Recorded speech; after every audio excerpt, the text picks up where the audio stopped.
Days before nuclear talks between Iran and the P5+1 resume in Geneva, it's still hard to say whether a deal is close at hand.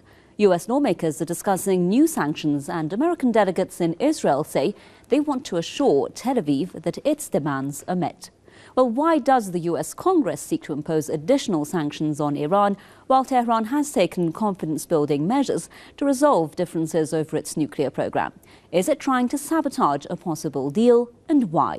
This is the debate. 3 days of talks between Iran and the 5 permanent members of the UN Security Council plus Germany ended in Geneva on Saturday. Although the two sides managed to make significant progress and narrow their differences, as stated by the Western side, a final agreement was not reached after France blocked the deal with its foreign minister, Laurent Fabius, saying Israel's concerns should be taken into consideration. The two sides have agreed to meet again on November 20th. Israeli Premier Benjamin Netanyahu has all the while been fuming over a possible deal, calling on the US and the EU not to let up their sanctions on Tehran.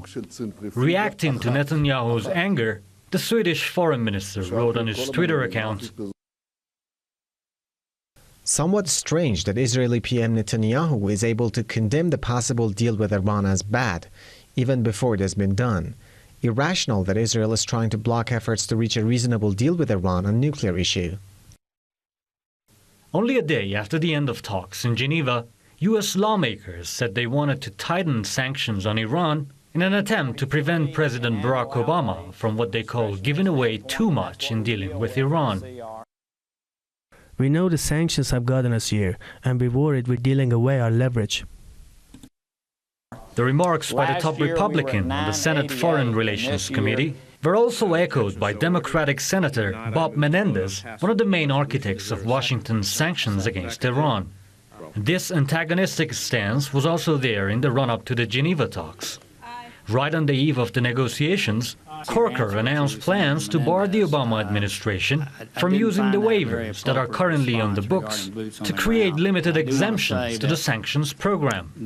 The new plan, if implemented, could throw a wrench into the administration's plans to use incremental confidence-building measures, including some sanctions relief for Iran, as a means of continuing the nuclear negotiations. Obama would then have to use his veto power to use the waivers, which would in turn entail political confrontation with his opponents. Republican Senator Lindsey Graham has also said lawmakers from both parties will soon introduce a resolution that would ask Iran to shut down its uranium enrichment program altogether and dismantle its work in centrifuges. This is based on the Non-Proliferation Treaty. Iran has the right to have its own peaceful nuclear enrichment program. Tehran's enrichment right is its red line. Meanwhile, on Monday, Iran and the International Atomic Energy Agency agreed on a roadmap for cooperation. Based on the agreement, Iran will voluntarily allow the agency's inspectors to visit its Arak heavy water facility and the Gachin mine. Head of Iran's Atomic Energy Organization, Ali Akbar Salehi, says the 3-month agreement is part of Tehran's policy for more cooperation with the IAEA. This is a very timely and positive development that shows substantial progress and should be hailed by those Western powers and others involved in the multilateral negotiations with Iran. Why do the US lawmakers try to sabotage the hopes of a deal? Are they trying to curry favor with Israel? The West has been campaigning against Iran's nuclear program, saying it wants to make sure Tehran does not develop nuclear weapons. Now, with Tehran's show of determination in talks on the one hand, and the US threats of even more sanctions on the other, it becomes evident that the nuclear issue is only an excuse for hawkish politicians and lobbyists in the US to pursue their anti-Iran hostile policies in line with those of the Israeli regime. You're watching The Debate. Joining me now live from Washington is Mr. Richard Weitz. He's the Director of Program Management at the Hudson Institute. Thank you very much for being with us, sir. And a warm welcome to a guest here in Tehran with the University of Tehran, Mr. Mohammad Marandi. Thank you very much, gentlemen, for being on this edition of The Debate.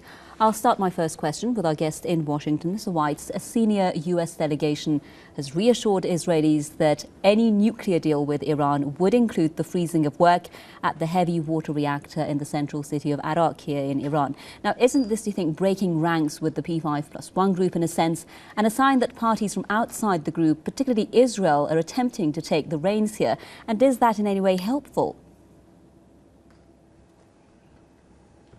Well, I think Israel's not alone. I mean, there are a bunch of parties who are trying to come in and say that we need to make sure to deal with, Iranian activities in Afghanistan. I've heard that. I heard in Lebanon. There are others who say that want the West to relent, saying that this is a great time to make a deal and we shouldn't pose any obstacles that might wreck that opportunity. So I'm not especially surprised that Israel's trying to influence the negotiations. I suspect Israel's influence is probably greater than many, but I know that there are other actors that are also have much influence. And Israel's not a member of the P5+1, so it can only use indirect means to try and influence any settlement. Well, Mr. Marandi, before we discuss the attempt by U.S. lawmakers for further sanctions, first we'll focus on Israel. Do you think that Israel is indirectly influencing the talks, but this is nothing to be particularly concerned about because it's not a member of the P5+1? Well, the Israeli regime definitely has a very important role to play in the sense that it influences policy making in the United States. It is highly influential at all levels of power in that country. And as we've seen during the negotiations, the French foreign minister also spoke about Israeli interests and how they have to be taken into account. These, of course, are detrimental to Western interests because at the end of the day, if Western countries want to ease their tensions with the Islamic Republic of Iran, the only way forward is to find a solution to the nuclear issue where the Iranians their rights to have peaceful nuclear energy are accepted to the full degree, meaning the whole of the NPT and Iran's rights within the NPT are accepted. Yes. And in addition, all the sanctions are lifted, whereas the Iranians in return are completely open and leave no room for any ambiguity and resolve any questions that Western powers basically may have. That is basically what the deal is supposed to be. If there is a deal that could ease tensions throughout the region, throughout the Middle, West Asia and North Africa, if not, then the United States and Western Europe are facing a deteriorating situation throughout the region, and this will only further destabilize the region as a whole. Well, of course, I'll put this question to Mr. Weitz now in Washington. Everyone is saying that reaching a deal is going to be helpful at this situation. Now is the time to use this opportunity. But Mr. Weitz, we're not seeing, according to a lot of analysts, a clear approach from the United States. We're seeing John Kerry, for instance, in Geneva. He wasn't the one who mentioned Israel. It was rather France who mentioned Israel. And people were thinking it looks like the United States actually this time going for a deal. And now we've got US lawmakers saying that we have to impose further sanctions.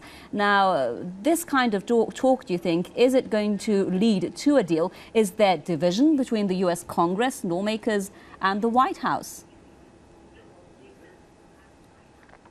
I'm surprised that you even are not expecting a positive answer to that one. I mean, I think it's obvious that there's always been divisions between members of the executive and Congress, members within Congress, political divisions.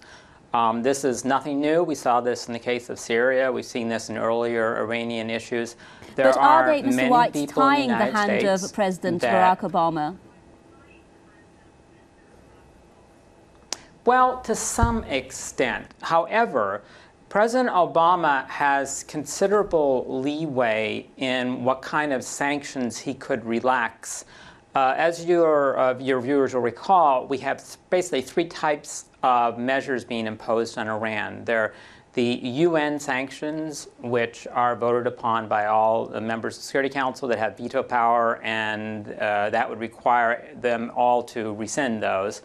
There are unilateral U.S. sanctions that have been adopted by the American Congress. So there's the Iran Sanctions Act. Sometimes it's Iran and Syria, sometimes it's Iran and some other country, but basically it's imposing various sanctions. And then there are these measures the executive branch has taken on its own, either by executive order or most commonly in recent years by sending people from the Treasury and State Department off to India, to Korea, Japan, where have you, and tell them they've got to cut back on their economic ties with Iran. You could easily reverse that latter category. If President Obama is comfortable with an agreement that he has with the Iranian government, he would just tell people, stop, you can go ahead and trade with Iran, stop sending out the Treasury, stop enforcing some of the unilateral measures. Repealing the congressional ones are harder. He would need support of Congress. The UN sanctions, of course, would need the support of France and other countries. But he has considerable leeway because there are just so many sanctions on Iran that there are plenty that he can pull away as we see some progress.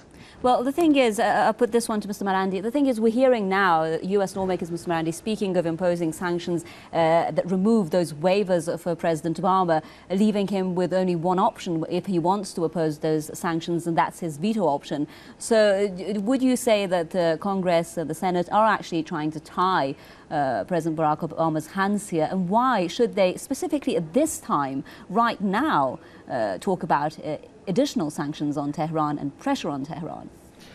Well, there are two things, really. One is that if the president wants this to be passed as law, then it shows that Congress and the president are united when it comes to Iran.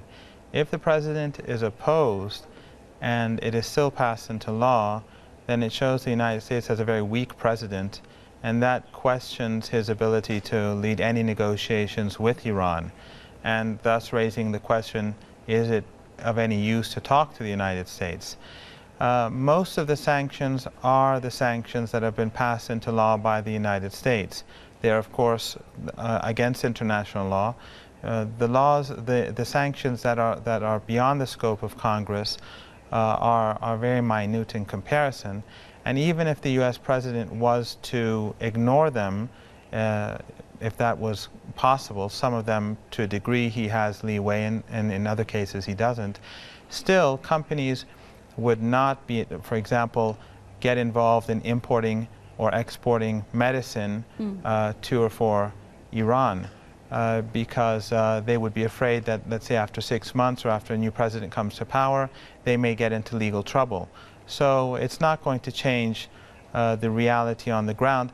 Another point is that it's not even clear with regard what the U.S. position is at the negotiating table, because almost all the reporters and diplomats were saying that there were major differences between France and the United States, and then the U.S. Secretary of State goes on and says, we are one and the same. So I think, again, that raises questions about the competence of the Americans at the negotiating table. When the Iranians speak to the U.S. Secretary of State, can they trust him can they trust what he says? Yes. Or is it basically, is he saying one thing at the negotiating table and saying something somewhere else? Yes, and that is a major question, Mr. Weitz. Do you think that Iran can trust what John Kerry says at the negotiating table when we're seeing these kinds of remarks by Kerry? I mean, after the negotiations, everyone, diplomats, Iran's foreign minister, and reports were saying that this time round, Iran was prepared for a deal. It was the P5+1 who had divisions. Now we're hearing John Kerry say that, no, we were united. I think that it would be I'd be surprised if Kerry were to say anything else. I mean, he wouldn't start attacking France as being the holdup. But the main emphasis is not that, hey, Iran has now sabotaged negotiations, we're not seeing any progress. The main message is we're almost there, we have some more details we need to finalize.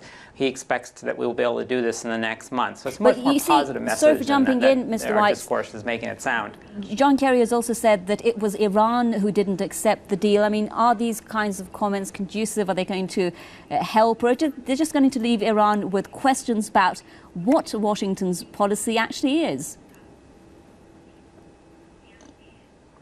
Well, do we know that Iran, when confronted by the demands of France, didn't say no? They probably did, and that's probably where that line is coming from. Okay. Now, one thing that I just want to raise here to both of you, and I'll start with our guest in Washington, Mr. White, is a lot of people are saying that this round of negotiations, what was important in it was for the P5+1 to offer an easing of sanctions for Iran to reach a compromise or an agreement, Iran giving some concessions and the West giving some concessions. But at the same time, when we're seeing talk of even additional sanctions, or when we're seeing, for instance, Wendy Sherman saying in her visit to Israel that even if a deal is made, we're going to put the sanctions still on Iran, especially on the oil and banking sector. Isn't this giving mixed signals to Iran? Isn't it just putting the whole negotiating issue under a question mark? I think that the Iranian officials are smart enough to understand that the sanction relief will probably not be from the U.S. sanctions, which have been so long, and Iran doesn't really need. I mean, it'd be helpful, but I think Iran was probably much more interested in being able to have normal or close to normal trade relations with Japan, with South Korea, with Turkey, with perhaps some European countries. I think that's where, if I were an Iranian policymaker looking for the next few years at least, I would see opportunities to break out of the economic problems I've been having. The Americans are going to be too hard for the reasons we discussed. There's just too many people in Congress who try and block them. So I think that Iran and the Western negotiators should think about how Iran can benefit from relaxation of the non-American sanctions, and that can be, I think, very considerable. Well, those who are speaking of sanctions, Mr. Marandi, are the ones who say we are concerned about Iran's intentions, we can't trust Iran. What do you think Iran hasn't done to win that trust? Today we heard Iran and the IAEA reaching an agreement, and Iran was saying, I'm ready to allow IAEA inspectors to come and visit the Iraq facility. What else do you think the other side wants from Iran in terms of transparency? Well, I think the major problem, first of all, is that in the West, they have a serious problem with regards to their mentality towards Iran. For example, earlier on when Wendy Sherman said that basically that dishonesty is in the DNA of the Iranians, that was seen by many in Iran to be outrageous. Or when Kerry, on the one hand, says that we were united and then places the blame to any failure at the negotiating table on the Iranians. Again, the Iranians see this deception, which is supposedly in the DNA of the Iranians, really stemming from American politicians. It makes negotiating with the United States all the more difficult. But at the end of the day, I think that the very fact that the Iranians are negotiating has had very positive results already. There is a possibility that there may be some progress in the future talks. The Iranians have already shown their goodwill, both in today's negotiations, as you pointed out, with the IAEA, and the Iranians being more open than in the past, despite the fact that the flexibility that the Iranians are showing right now goes far beyond its duty as a member of the NPT.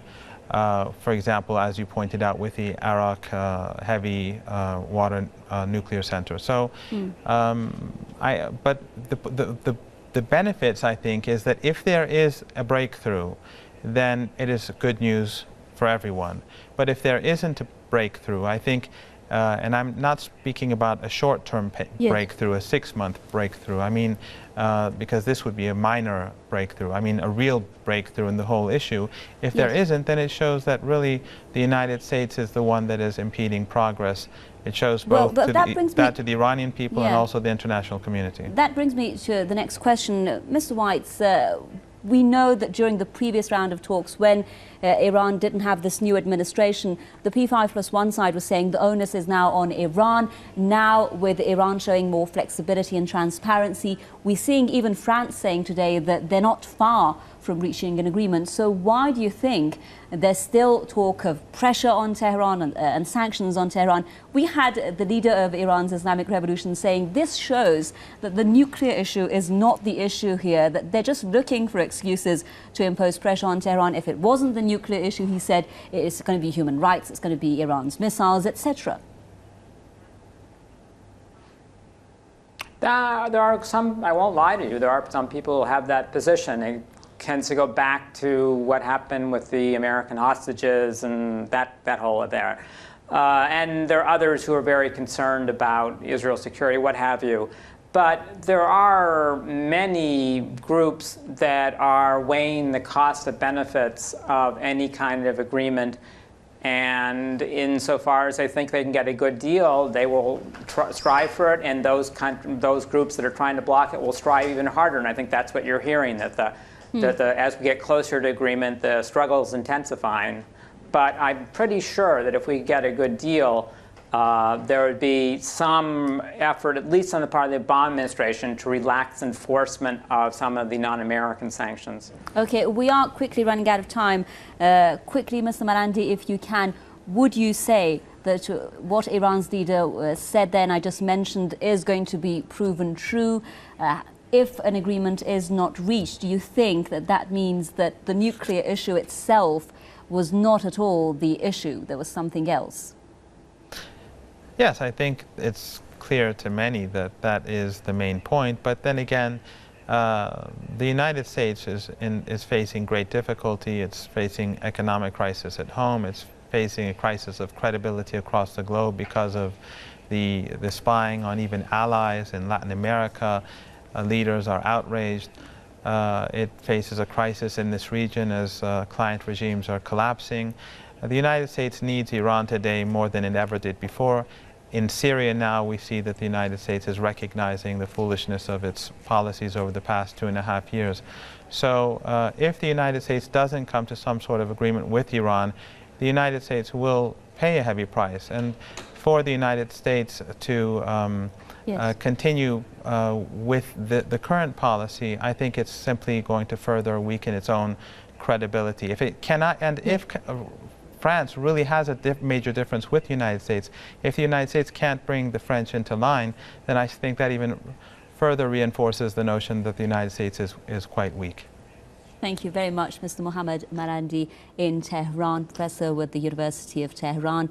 I'd also like to thank our guest in Washington, Mr. Richard Weitz, the Director of Program Management at the Hudson Institute. Thank you so much, everyone, for staying with us here on The Debate. From Mihoma Lezgi, it's goodbye.